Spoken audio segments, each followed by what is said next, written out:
गांधारी। गांधार देश के राजा सुबल की बेटी और धृतराष्ट्र की पत्नी थी। जन्म से ही धृतराष्ट्र अंधे थे, इसलिए गांधारी ने अपनी आंखों पर पट्टी बांधकर जीवन भर पति के साथ अंधत्व का व्रत निभाया था। लेकिन वह धर्म और तप की मूर्ति थी। लेकिन अंत में वही गांधारी भगवान कृष्ण को श्राप देंगी, ये किसी ने नहीं सोचा था। गांधारी का श्राप समय के साथ फलने लगा।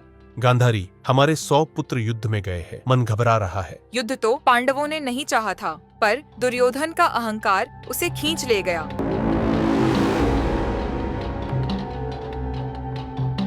कृष्ण, मेरे सारे पुत्र मर गए, मेरे 100 पुत्र। तुम परम ज्ञानी, तुम मार्गदर्शक, तुमने युद्ध रोका क्यों नहीं? तुम चाहते तो एक शब्द में युधिष्ठिर और दुर्योधन को रोक सकते थे। माता, युद्ध धर्म और अधर्म के बीच था। मैं केवल मार्ग दिखाता हूँ, निर्णय मनुष्य खुद लेते हैं। कृष्ण, तुम सब जानते हुए भी मुस्कुराते रहे। अगर मेरे पुत्रों का विनाश हुआ है तो सुनो, जिस प्रकार मेरा वंश नष्ट हुआ, उसी प्रकार तुम्हारा यदुवंश भी नष्ट होगा। यही मेरा श्राप है। माता, आपका श्राप सत्य होगा, क्योंकि समय ही ऐसा चल रहा है। जो जन्मा है उसका नाश निश्चित है। द्वारका के यादव, जिनकी वीरता की मिसालें दी जाती थी, अहंकार और लड़ाइयों में डूब गए। एक दिन मामूली विवाद इतना बढ़ा कि यादव आपस में ही एक दूसरे को मारने लगे। यादवों के नाश के बाद द्वारका समुद्र में डूबने लगी। कृष्ण के वंशज वज्र को पांडवों के संरक्षण में रखा गया। अर्जुन द्वारका से बचे हुए स्त्रियों और बच्चों को लेकर चल पड़े, लेकिन समय ने उनका साथ छोड़ दिया। उनकी धनुष्य शक्ति भी क्षीण हो गई थी। गांधारी का श्राप, कृष्ण का स्वीकार, द्वापर युग के यादवों का अंत होना शुरू हुआ। नमस्कार दोस्तों, भारत में पिछले कुछ सालों में मीडिया पर आरोप लग रहे हैं कि वह केवल विपक्षी पार्टियों के खिलाफ खबरें चलाता है, जबकि सत्ताधारी पार्टी और उसके नेताओं की कमियों को नजरअंदाज कर देता है। इंडिया टुडे ग्रुप द्वारा समाजवादी पार्टी और उसके संस्थापक मुलायम सिंह यादव जी के परिवार पर एक ऐसी ही स्टोरी लिखा गया था। इंडिया टुडे ने एक ऐसा घटिया आर्टिकल लिखा जो मीडिया संस्थान के नाम पर एक जहर है। उस आर्टिकल का टाइटल था how Gandhari screws foresaw the succession war in Mulayam Singh Yadav family. यह आर्टिकल 18 नवंबर 2025 को लिखा गया था। इसका मतलब हुआ कि कैसे गांधारी का श्राप मुलायम सिंह यादव के उत्तराधिकारी युद्ध की भविष्यवाणी करता है। लेकिन सबसे बड़ी बात, इस स्टोरी में ऐसा क्या था कि समाजवादी पार्टी के समर्थकों ने जब इस आर्टिकल का विरोध किया तब इसको डिलीट कर दिया और किसी भी मीडिया ने इस मुद्दे को दिखाने की कोशिश भी नहीं। वीडियो शुरू होते ही जो आपने एक छोटी सी कहानी देखी, उसका मतलब आपको आगे समझ में आने लगेगा। तो चलिए सबसे पहले मैं आपको बताता हूँ कि आखिरकार इस स्टोरी में था क्या। यह स्टोरी मुख्य रूप से समाजवादी पार्टी के संस्थापक मुलायम सिंह यादव, अखिलेश यादव और भाई शिवपाल यादव के बीच के पारिवारिक और राजनीतिक विवादों पर केंद्रित था। स्टोरी में महाभारत के पात्र गांधारी के श्राप की तुलना मुलायम सिंह यादव के परिवार से की गई थी। गांधारी ने श्री कृष्ण को श्राप दिया था कि वो उनका वंश नष्ट हो जाएगा और स्टोरी में दावा किया गया कि यही श्राप मुलायम सिंह यादव के परिवार की राजनीतिक विघटन और पतन का कारण है। स्टोरी में लिखा गया था कि मुलायम सिंह यादव का परिवार, जो कभी उत्तर प्रदेश के राजनीति का मजबूत आधार थे, अब अहंकार, महत्वाकांक्षा और भाई भतीजावाद के कारण टूट रहा है। अखिलेश और शिवपाल के बीच के झगड़े को उत्तराधिकारी युद्ध कहा गया और इसके महाभारत के कुरु वंश के विनाश से भी जोड़ा गया था। इतना ही नहीं, स्टोरी में AI का इस्तेमाल करके मुलायम सिंह यादव की एक ऐसी तस्वीर बनाई गई थी जो पहले नजर में आपत्तिजनक लग रहा था। इस तस्वीर में मुलायम सिंह यादव को गांधारी के श्राप के संदर्भ में दिखाया गया था, जो परिवार के सदस्यों को दुखी और टूटे हुए रूप में चित्रित करती थी।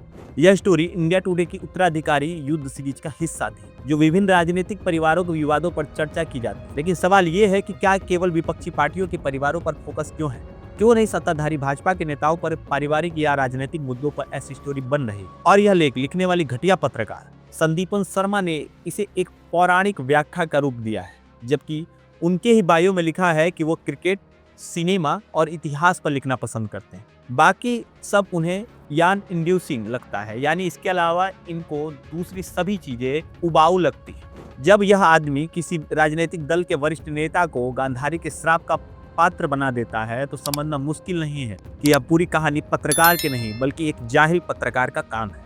हालांकि यह पहली बार नहीं है कि किसी मीडिया हाउस ने विपक्षी पार्टियों को निशाना बनाया हो, लेकिन इंडिया टुडे की इस हरकत ने हद पार कर दी। लखनऊ, नोएडा और दिल्ली में समाजवादी पार्टी के कार्यकर्ता सड़कों पर उतर आए। उनकी मांग साफ थी कि धरती पुत्र का यह अपमान नहीं सहेगा हिंदुस्तान। इंडिया टुडे मुर्दाबाद, मीडिया की गुंडागर्दी नहीं चलेगी।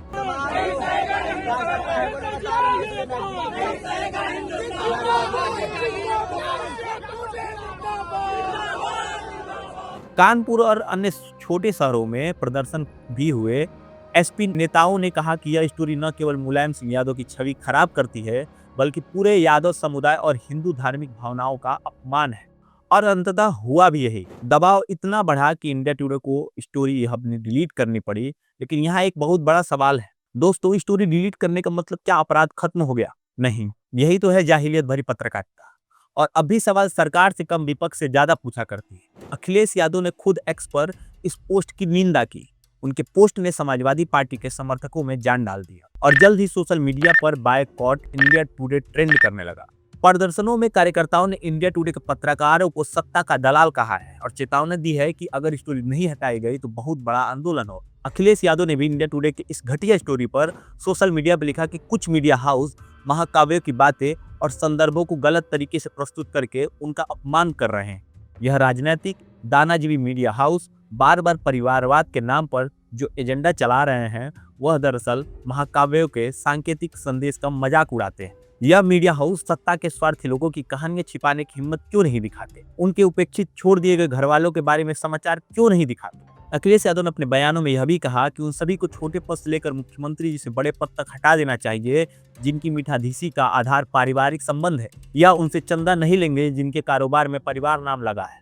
नाम के बाद आने वाले पारिवारिक नाम यानी सरनेम का प्रयोग बंद करने, जिनके भी परिवार हैं उनसे वोट नहीं लेंगे। सरकार ये नियम बना दे कि अधिकारियों की बेटी या बेटा अधिकारी नहीं बनेगा, डॉक्टर का बेटा डॉक्टर नहीं बनेगा, वकील और न्यायाधीश का एडवोकेट या जज नहीं बनेगा, पत्रकार का जर्नलिस्ट नहीं बनेगा, कारोबारी का कारोबारी नहीं बनेगा और मीडिया हाउस के मालिक की बच्चा या बच्ची मीडिया हाउस का मालिक नहीं बनेगा। तो दोस्तों सवाल ये है कि इस गवार पत्रकार के कलम तक क्यों टूट जाते हैं जब सवाल सरकार से पूछने होते हैं।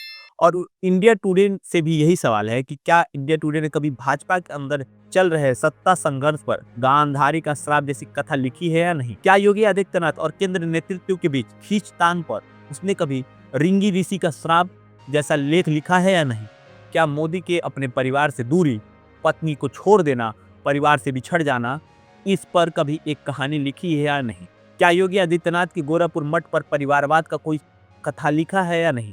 क्या उसने बीजेपी के किसी नेता के पारिवारिक विवाद पर देवी श्राप का मजाक बनाया है या नहीं? कभी नहीं, और शायद कभी करेगा भी नहीं। यही भारत का आज का मीडिया इकोसिस्टम है, दलाली करो। और अब मैं आपको इस स्टोरी को लिखने वाले का, पत्रकार का भी नाम बता देता हूँ। तो सबसे जरूरी बात यह है कि लेख को लिखने वाले पत्रकार का नाम है क्या? तो पत्रकार का नाम है संदीपन शर्मा। इस पत्रकार ने अपने बायो में लिखा है कि क्रिकेट, सिनेमा, हिस्ट्री, बाकी सब उबाऊ लगता है, यानी राजनीतिक जैसे गंभीर विषय पर लिखना उनका मूल क्षेत्र है ही नहीं। लेकिन फिर भी उन्होंने विपक्ष की महाभारत की काल्पनिक व्याख्या में ढालकर एक ऐसी कहानी गढ़ दी जिसका उससे कोई लेना देना नहीं। मगर इस पत्रकार से भी असली सवाल यही है कि इसी तरह योगी आदित्यनाथ पर क्यों नहीं स्टोरी की गई?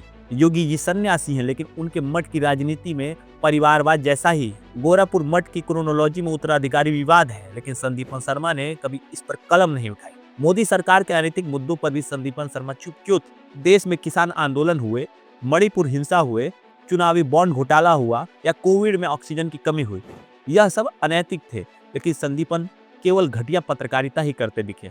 इस पत्रकार के सभी आर्टिकल में एक पैटर्न साफ दिखता है। उनके लेखों की पूरी लिस्ट उठाकर देख लीजिए, एक भी गंभीर आलोचना मोदी सरकार के लिए नजर नहीं आए, एक भी विश्लेषण योगी सरकार की नीतियों पर नहीं मिलेगा। लेकिन विपक्ष पर तो इतिहास, पुराण, किस्से, श्राप, चुटकुला सब कुछ प्रयोग किया जाता है। तो सबसे बड़ा सवाल यह है कि अगर मीडिया निष्पक्ष है तो यह क्या है? अगर मीडिया निष्पक्ष है तो उससे पूछना चाहिए कि क्या योगी आदित्यनाथ का जीवन किसी महाभारत कथा से मेल खाता है या नहीं? क्या मोदी का अपनी पत्नी को छोड़ देना रामायण के किसी प्रसंग जैसा है या नहीं? क्या भाजपा के कई बड़े नेता अपने परिवार को त्याग कर राजनीति में आने के बाद लौटे या नहीं? इस देश का मीडिया विपक्ष पर मिथक चलाएगा, भाजपा पर माइक्रोस्कोप भी नहीं लगाएगा। जब मीडिया राजनीतिक घटना को धार्मिक पुराण कथा बनाकर पेश करने लगता है तो यह सिर्फ पत्रकारिता की गिरावट नहीं है, बल्कि एक घटिया समाज का निर्माण करता है। यही इंडिया टुडे की इस स्टोरी ने किया है। जब मीडिया परिवारवाद पे लिखता है तो यह भूल जाता है कि योगी आदित्यनाथ जिस गोरखपुर मठ के प्रमुख है, वह भी एक परिवार परंपरा की संरचना पर ही खड़ा है। मठ की गुरु शिष्य वंशावली खुद एक परंपरागत परिवार की तरह है। लेकिन क्या इंडिया टुडे ने श्राप, पतन या राजनीतिक दरार की कथा बताएगा? कभी नहीं। इंडिया टुडे ने स्टोरी डिलीट कर दी, लेकिन सवाल नहीं मिटे हैं कि क्या मीडिया सत्ता में सवाल पूछने की ताकत खो चुका है?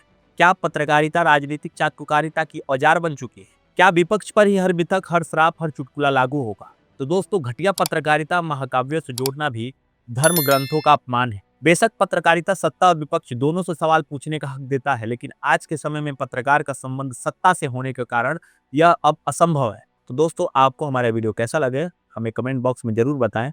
मिलते हैं किसी और वीडियो में किसी और विषय पर। नमस्कार, जय हिंद, जय भारत।